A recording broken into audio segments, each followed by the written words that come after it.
I have been experimenting with my D850 for the last few months, and I will start sharing some of my findings there. In this one, we will look at the ISO response for wildlife. As one would expect, the ISO response is a lot better when compared to my earlier D7500. In fact, it turns out to be twice as good for my kind of shots. Normally, I try to shoot as close as possible, practically, and try and get as much detail on the subjects given the light and exposure I can achieve for the gear I am using. Today, I pushed the ISO to the maximum of 25600, that's the maximum native ISO on the D850. This time around in low light, around 7 pm on a cloudy day. The idea was to see if I could actually get an exposure from the D850 and use Topaz DeNoise to try and get some usable images. Let's see how the experiment went. So these are my rooftop images from today. And I started with my normal exposure settings that I would use at the point of time that I was there. At around 1600 ISO, which I find is very acceptable on the D850 for almost all kind of scenarios, as long as the light exists. And then we started pushing the ISO further. This is at a ISO 3200, but it's a close shot at around approximately 11 meters. But as you can see, we have started losing detail. There is no feather detail here, although we do have some, but obviously not sharp enough. So considering this was taken at almost 7, it's pretty good, reasonably acceptable. All these images have my wildlife preset already applied, which is why you don't really see the noise. For example, if I go back to this image and reset the settings, this is the original out of the camera image, and if I just apply my wildlife preset, you can see the dramatic change that it has. So we're just going to go back to where I already had it, and let's move on and change this. This is also at a 3200. If we reset this image, this is what it was out of the camera, which actually looks better. Plug in the preset. We've lost some detail here because it is a reasonably high ISO shot. If we want some of those details back, we can dial this back a bit, as also this, and we have a reasonable match. Okay, then this is where we push it up to the max, and because it is fairly high ISO wise, even given the light conditions, the shutter speed I left to a reasonably high value. Okay, let's reset this. This is the original out of the camera noise, and this is after I've applied the preset, which generally works great for when you have reasonable light. These are all at the highest native ISO. So let's just take one quick example here. Now this is shot at almost 7 p.m. Let's zoom in. There's almost nothing here, but let's reset. This is what the camera got.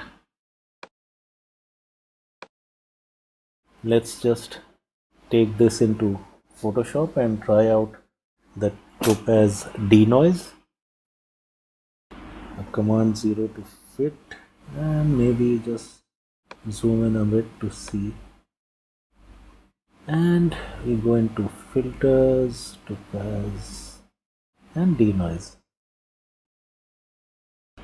We'll just move it to the head so we can get a better view. This is a split view, the before on the left and after on the right. Let's say auto detect,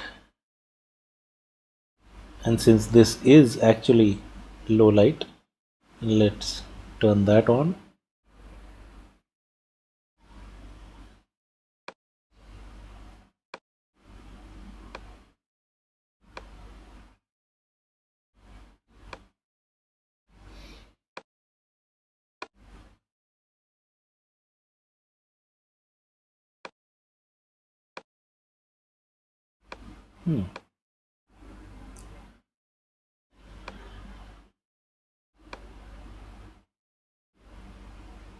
So it does not want to show us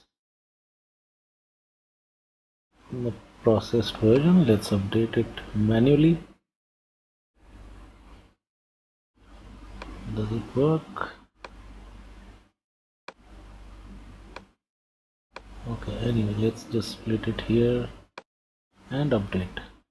Let's turn this on to see if it works. No. So this is probably some kind of bug we've just run into. If I change to side by side,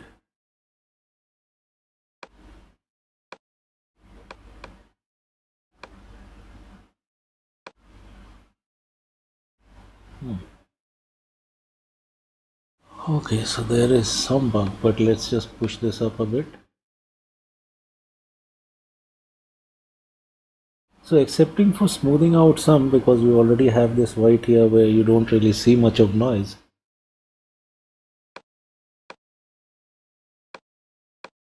There's not a major impact.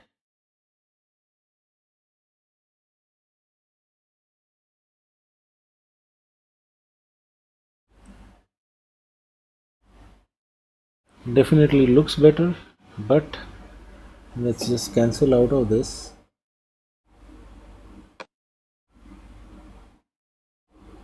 And exit Photoshop, and let's just reapply the preset. Now this is very similar to what we already saw in DeNoise, somewhere around there. So it's not a huge change using Topaz DeNoise in these cases. Let's try some more. Okay.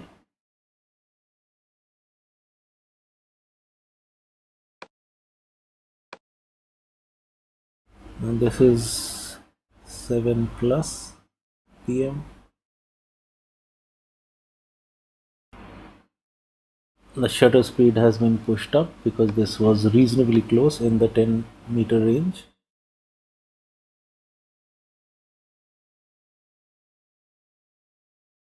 So this is what happens with the preset that I generally use, and of course this has to be taken down a bit to reveal some detail, and maybe change the mask so we get some more reasonable results.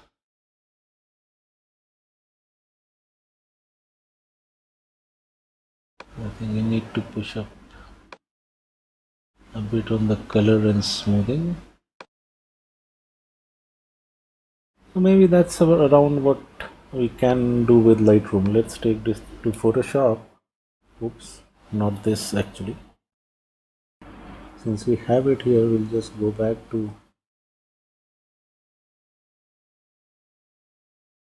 Lightroom, reset this, and take this into Photoshop.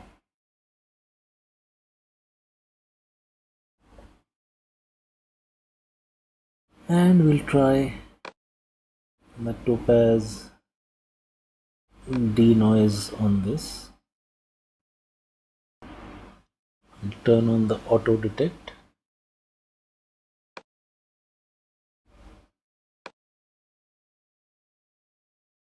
Now this is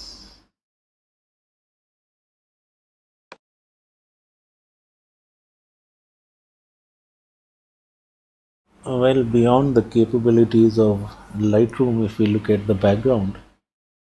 And we've just done a auto, which can be fine-tuned further. But at the same time, we're not really getting any details in here. What if we push this up?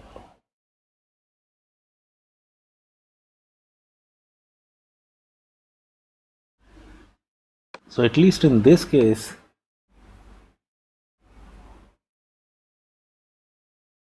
the Topaz DeNoise really performs magic. The issue is you have to be sure when dealing with the full frame images from the D850. If I do an apply, keep a watch on the time.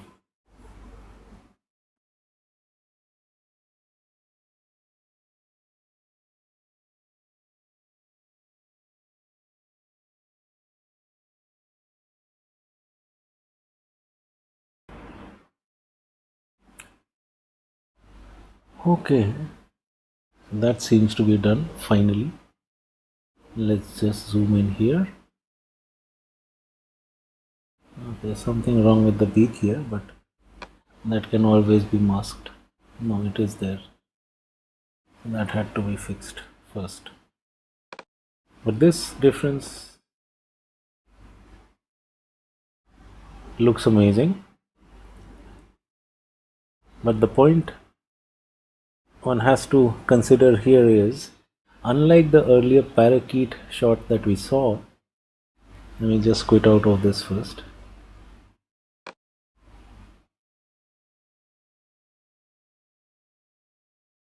This is at half the distance. So it was bound to be better. Now we go further in time, and one of the last images that I shot today. This is at 2000th of a second, and this is with the preset. We just reset it. This is what came out of the camera. Now we go into Photoshop to run the denoise. Let's just zoom in a bit. So this is what we got from the camera. Let's try the denoise on this one. Like before, we'll just do a auto and see where it takes us.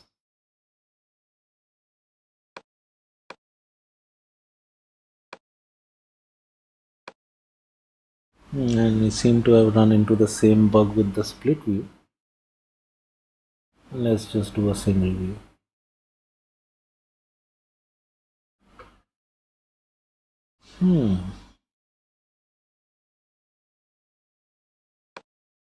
It's totally smoothened out.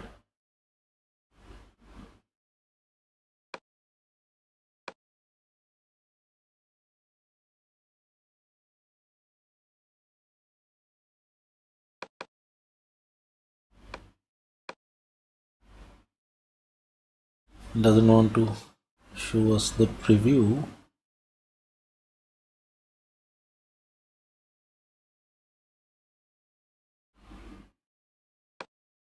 Okay.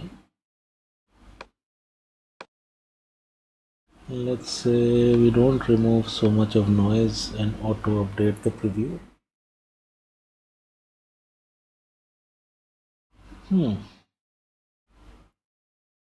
So not really. And just exit out of here and exit out of Photoshop and try the same on the last image. Now this is with my wildlife preset, nothing else has been changed. Let's go back to what we had in camera. Again, go back into Photoshop to try the denoise. Let's zoom in a bit. So this is what we have from the camera, and let's try denoise on this. We'll just do a auto detect.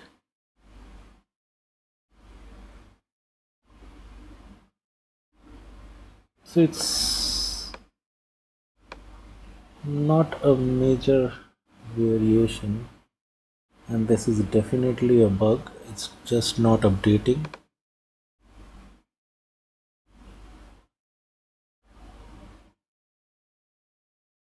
Because we've lost the color in the eyes and stuff, because it was actually very low light.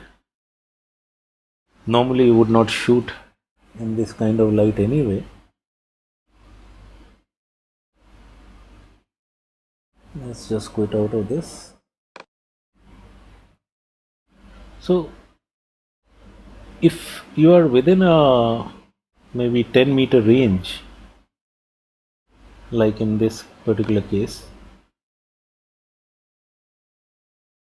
then if the subject is not too small or dark, like this sunbird, the male sunbird, this is also within the same distance, but this is just too dark. On the other hand, this was more out in the open on a wall and just about usable. 3200, if you had slightly better light, it would have details as well.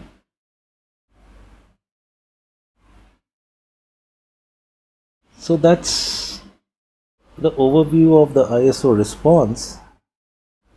I think the maximum native ISO of 25,600 can be used and produce decent results when using Topaz DeNoise, but your subject has to be within that critical 10-meter range.